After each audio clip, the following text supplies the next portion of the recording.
傳來法語問你是我的家屬吧？原來我已自那白領之巔墮下，明明分開，為何打這號碼？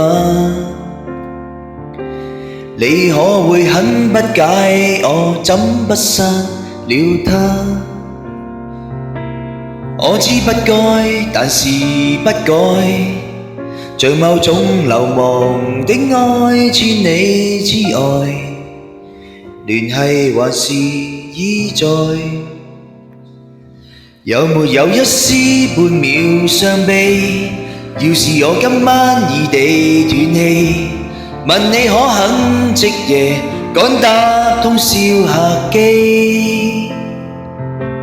有沒有一絲半秒歡喜？在無人以後來煩住你。若覺得將這隔音加諸很離奇，是我自私今世最後騷擾的人言，只想是你。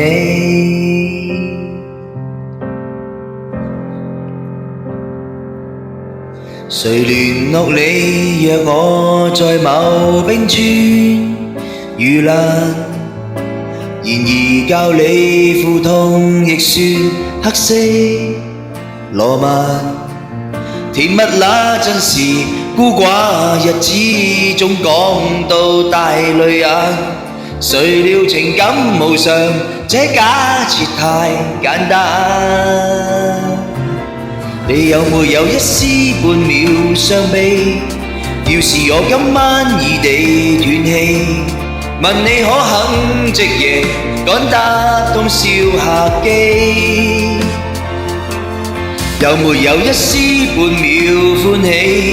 在無人以後來煩住你。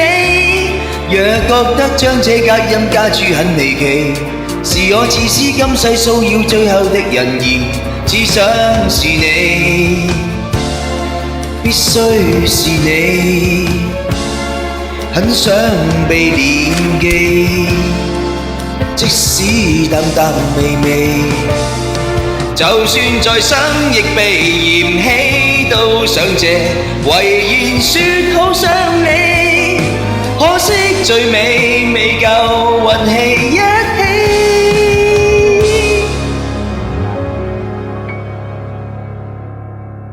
有沒有一絲？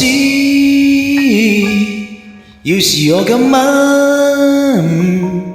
話到嘴邊打住，早變陌路人，尚有幻想是大忌，這號碼應該長眠於手機，就算死亦別再騷擾你。